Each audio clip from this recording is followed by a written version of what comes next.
Je vais saluer les représentants des différents médias, donc réitérer les excuses. Je pense que, mais comme vous dites, c'est un jour particulier puisqu'il s'agit rien moins que, entre autres points de l'ordre du jour, examiner en fait le bilan de la préparation et de la participation à la Coupe du Monde Russie 2018. Cette réunion d'aujourd'hui donc portait à son ordre du jour 6 points, donc dont les 2 premiers points n'ont pas besoin d'être évoqués puisqu'il s'agissait simplement de lecture et adoption des PV, deux PV du comité exécutif précédent, ainsi que d'un PV du comité d'urgence, donc qui s'est tenu le 10 juillet 2018, donc est préparatoire à cette réunion du comité exécutif. Donc en point 3, nous avions des questions d'information relativement à la situation des compétitions. Et donc sur ce point-là, donc nous avons revu la situation des différents championnats au cours de la saison 2017-2018. Nous avons établi en quelque sorte le palmarès de la saison, depuis la ligue professionnelle jusqu'au niveau le plus bas, c'est-à-dire les compétitions de ligue régionale. Et immédiatement aussi, nous nous sommes projetés sur la saison à venir. Nous le savons, c'était une année exceptionnelle de Coupe du Monde, ce qui a fait que nous avons terminé très tôt les différents championnats.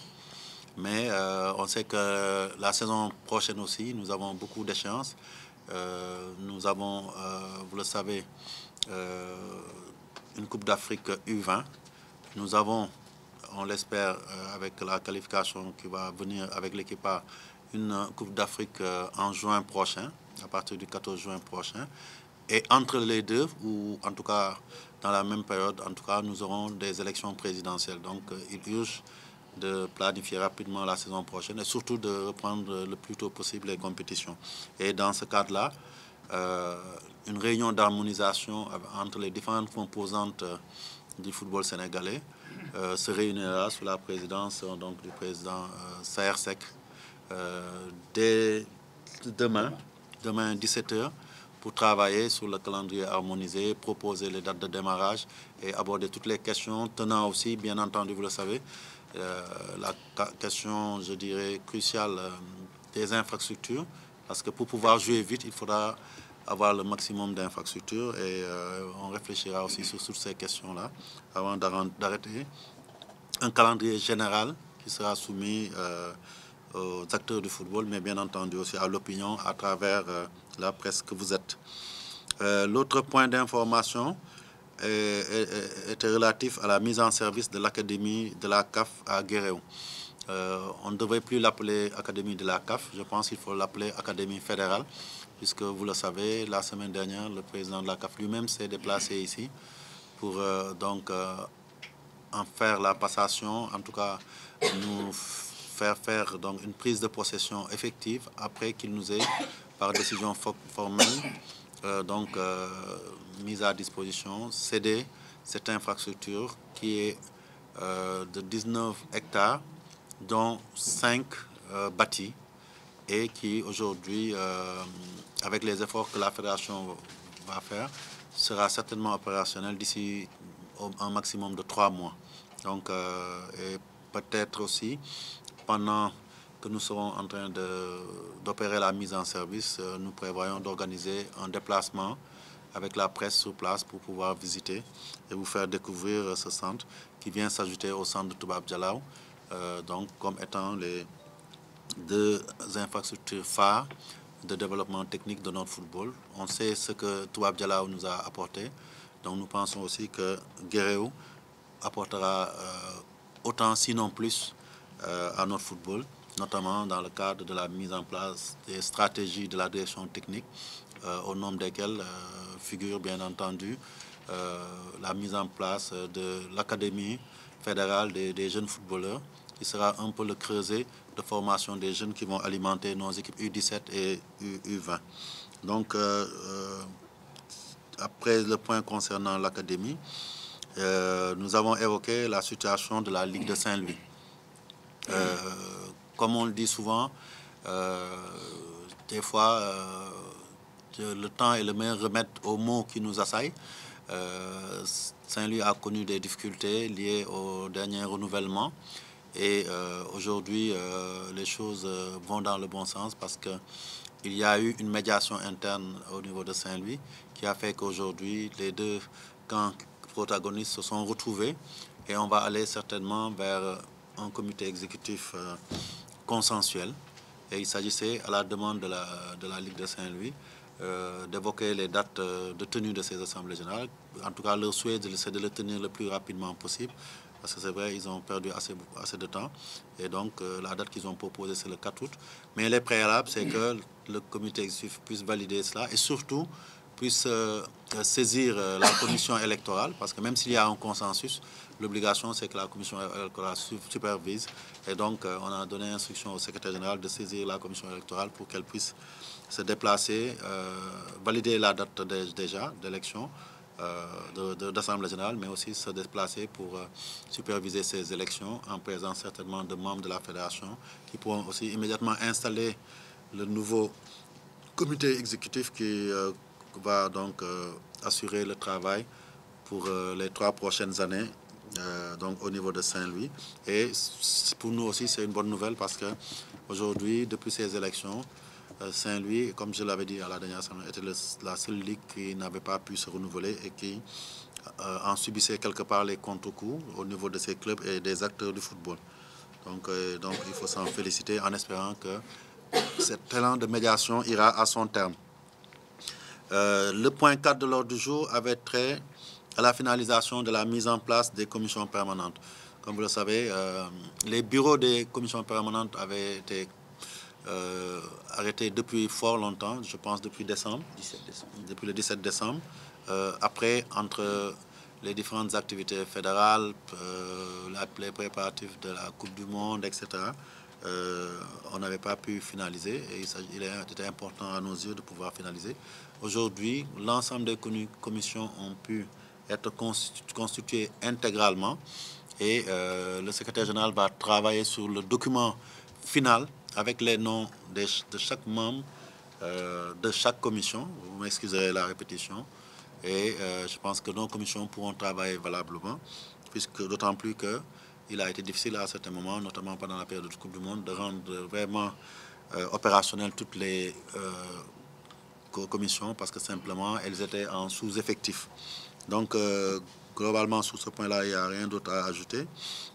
Le point 5 a trait à l'organisation prochaine ici à Dakar, du tournoi de la zone Ouesta, donc la zone U3A, de la catégorie U17. Et en principe, les dates retenues, c'est du 9 au 18 septembre 2018. Et ce tournoi-là est qualificatif pour la prochaine CAN de la catégorie, puisque notre zone va qualifier 2 équipes. Cette zone-là que je préside. Et donc, on a la chance d'organiser ce tournoi-là à Dakar, à la demande de la zone, mais aussi de la CAF. Et il faut savoir que ce tournoi sera organisé sur financement extérieur. Donc, l'État, en dehors de la mise en place des infrastructures, n'aura pas déboursé, la fédération non plus, puisque globalement, les frais seront partagés entre la CAF, la zone IFOA, sous ses fonds forward, mais aussi l'UEFA qui vient accompagner dans le cadre d'un partenariat avec la CAF, le football des jeunes en Afrique.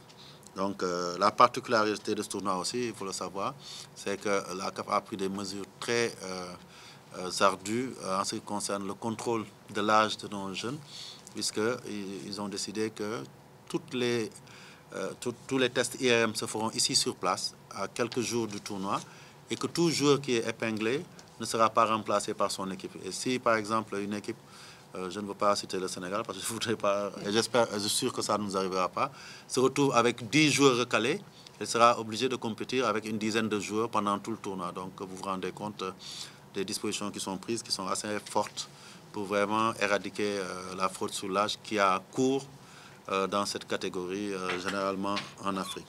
Et donc vraiment, en accueillant aussi, comme on l'avait fait en 2015 avec l'équipe A, nous espérons pouvoir accrocher les 2 places qualificatives.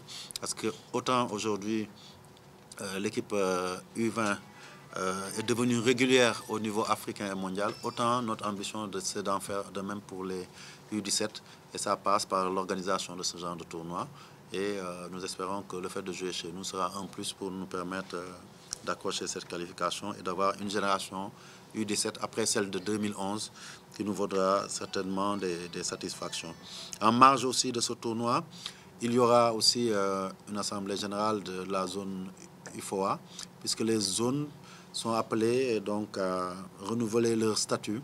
Il y a de nouveaux statuts qui ont été proposés par la CAF, donc, et ces assemblées générales verront aussi la présence du président de la CAF au cours de cette assemblée générale, mais aussi de la finale. Pour terminer, comme disent les Anglais, last but not least, nous avons évoqué le bilan de la participation, de la préparation de la participation à la Coupe du Monde Russie 2018. Et sur ce plan-là, nous avions déjà tenu une réunion de comité d'urgence il y a de cela quelques jours. Et il avait été retenu d'élaborer les différents rapports qui tournent autour de 1. Administration et organisation, 2. Technique, 3. Financier et ticketing, 4. Médical, 5. Logistique, 6. Marketing, 7. Communication et médias, 8. Sécurité. Donc, de la sorte, ça nous permettrait de toucher à un spectre assez large des différents aspects liés à notre participation à cette Coupe du Monde-là. Et donc, les différentes personnes chargées de ces tâches-là ont déposé leurs rapports qui ont été étudiés donc, au cours donc de cette séance. Et les points qui ont été retenus à l'issue donc, de l'étude des rapports et des débats fructueux que nous avons eu et sans complaisance, c'est qu'effectivement, nous avons retenu que globalement, la participation de l'équipe de football du Sénégal dans toutes ses dimensions pouvait être qualifiée d'honorable, malgré les regrets quant à l'élimination survenue au classement du fair play. Nous estimons aussi que au niveau de la préparation et de la participation, celles-ci ont été bien maîtrisées de bout en bout grâce à une bonne conjonction d'efforts entre l'État et la fédération, et surtout aussi que globalement aussi au sein de la tanière, l'environnement était maîtrisé, tous les aspects liés à la préparation de bout en bout, vous avez pu les suivre, certains d'entre vous ont même dû se déplacer totalement durant toute la préparation ou dans des séquences. Vous avez pu vous rendre compte des conditions, de l'atmosphère, de l'ambiance qu'il y avait. Et donc on peut dire que le climat aussi était donc bon au sein de la tanière, aussi bien pendant la préparation jusqu'à la compétition, même si après l'élimination, effectivement, on a eu vent à travers la presse qu'il y a eu des difficultés. En tout cas, pendant la compétition et avant, ces difficultés n'ont pas existé. Et il faut le saluer donc globalement. Et je pense que c'était une préparation et une participation aboutie au niveau de l'organisation globale, mais aussi au niveau d'une meilleure maîtrise, en tout cas, de l'environnement de l'équipe. Sur le terrain, comme je l'ai dit, nous avons été éliminés au premier tour. Nous avions l'ambition au moins de passer ce premier tour-là, parce que nous avions estimé non seulement que nous avions les qualités pour ça, aussi bien les qualités des joueurs, les qualités de notre staff, avec un entraîneur qui a quand même eu à faire ses preuves depuis quelques années, mais aussi, je pense que, comme je l'ai dit, l'accompagnement de la fédération et de l'État. On peut dire que on n'a pas les idées sur les efforts pour mettre notre équipe, nos joueurs dans les meilleures conditions de performance. Mais vous avez suivi aussi, les aléas du football font que sur 3 matchs, on peut considérer sur les 2 tiers de ces 3 matchs-là, l'équipe a eu un très bon comportement, ou même un peu plus. Mais sur des détails, on a perdu. Et surtout, on a expérimenté à notre détriment les réformes de la FIFA avec l'expérience du classement au fair play. Mais c'est comme ça le football. Pour autant aussi, je pense qu'il était important aussi de considérer les efforts qui ont été faits avec quand même un niveau de jeu assez considérable qui a été reconnu par tous les observateurs, aussi bien au niveau national et même par l'opinion, mais aussi à l'international. Et je pense qu'à ce niveau-là, il faut se féliciter du travail qui a été accompli par le coach et par son staff pour porter à ce niveau-là cette équipe. Donc, nous ne pouvons pas ne pas aussi saluer l'appui considérable de l'État. À travers le chef de l'État, il n'a ménagé aucun effort avec son gouvernement pour mettre l'équipe dans d'excellentes conditions. Donc, nous voulions donc vraiment mentionner cela pour les remercier bien vivement, avec une mention particulière pour le président Macky Sall, mais aussi au sein du gouvernement pour le ministre Matar Ba. Tout le monde le sait, ce n'est pas un secret. Si ces dernières années, nous avons pu travailler dans la sérénité et surtout dans la confiance, c'est qu'il nous accompagne beaucoup. Il est à nos côtés avec ses services pour que tout se passe bien. Et c'est l'occasion aussi donc, pour nous de mentionner cela, que quelque part, ces avancées que le football sénégalais est en train de connaître sont liées au fait qu'aujourd'hui, on a une fédération qui a la confiance et qui a surtout l'accompagnement d'un État. Et c'est important de le signaler. Nous avons, comme je l'ai dit tantôt, mais je le réitère ici, félicité le coach pour son travail et son engagement. En dehors de ses qualités de management technique, le coach Aliou Cissé est très engagé, il a beaucoup travaillé. Nous qui étions avec lui, on sait les efforts qui ont été consentis.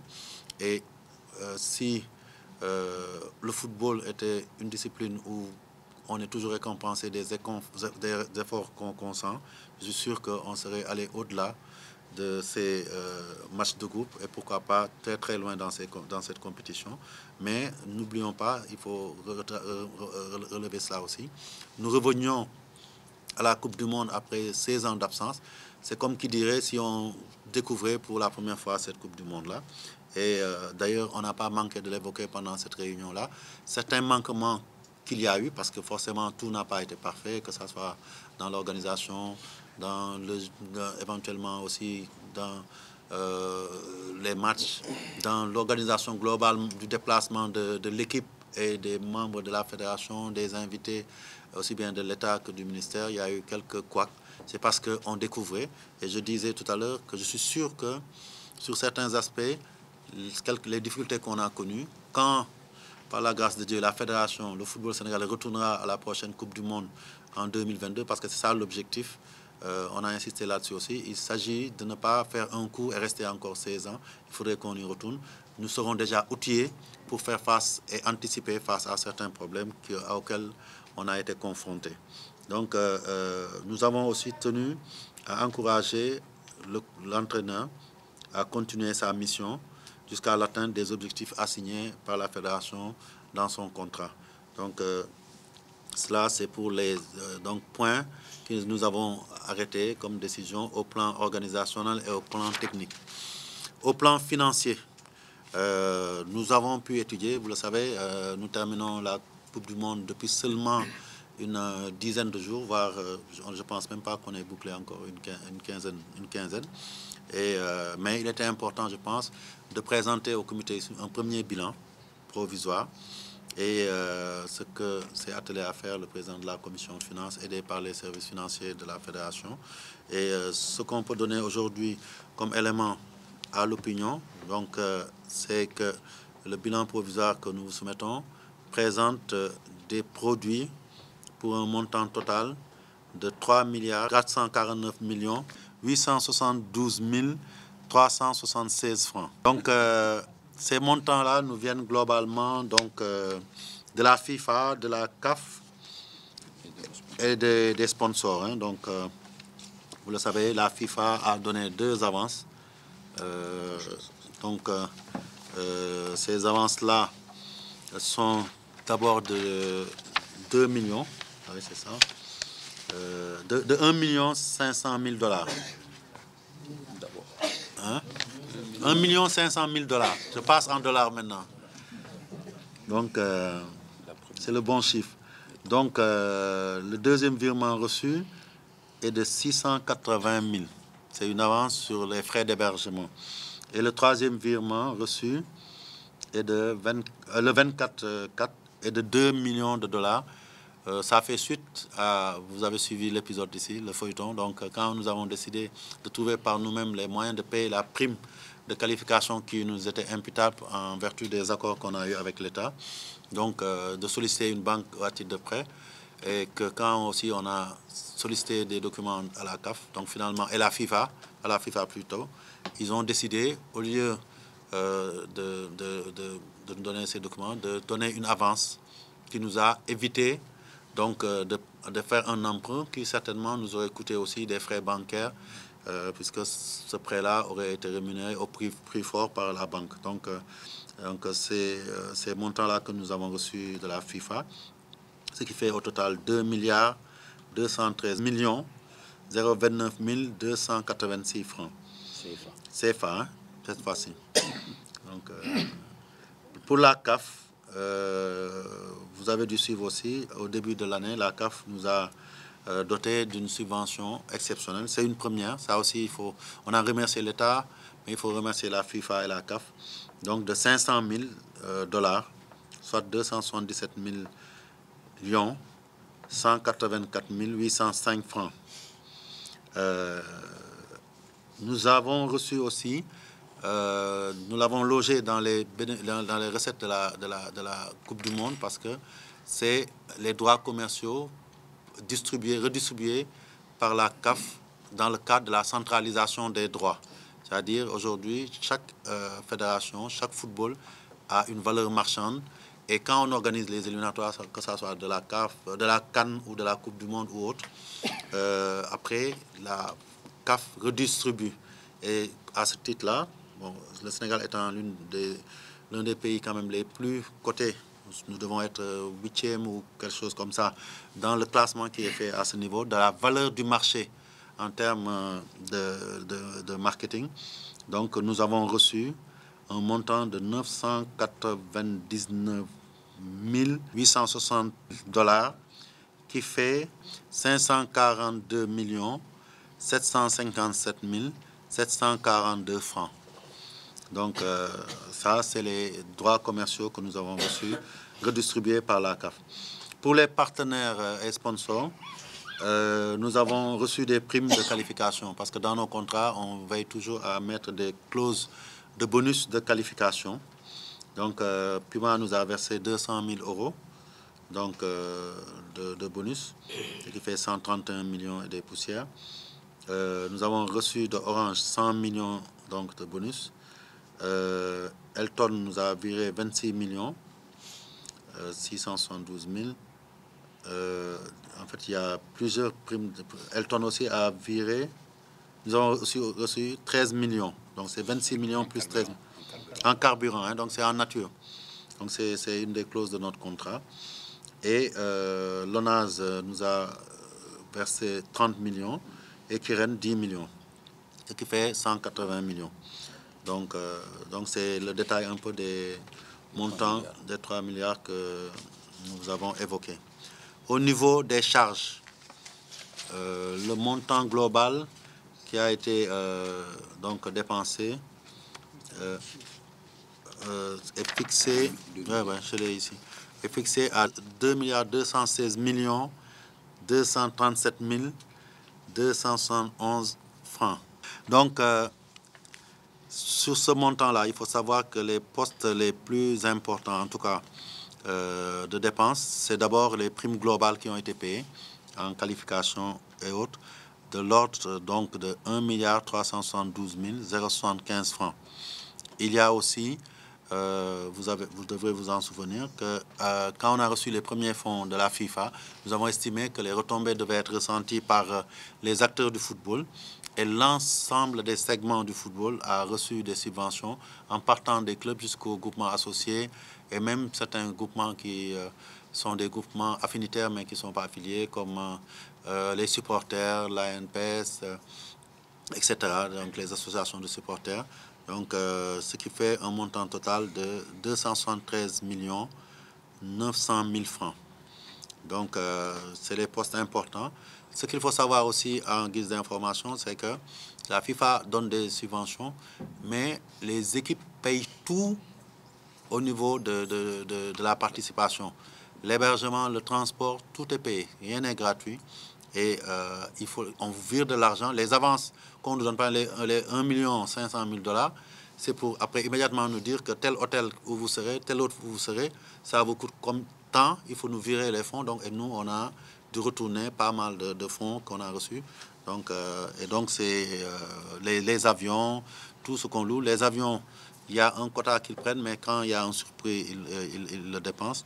Donc, globalement, c'est tout ça qui fait qu'on a eu ce montant-là.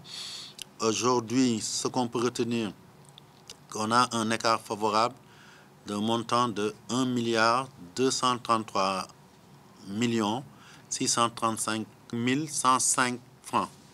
Donc, c'est cela que nous avons un écart favorable. En attendant, bien entendu, de recevoir le reliquat qui doit être reversé après la Coupe du Monde d'ici fin août par la FIFA.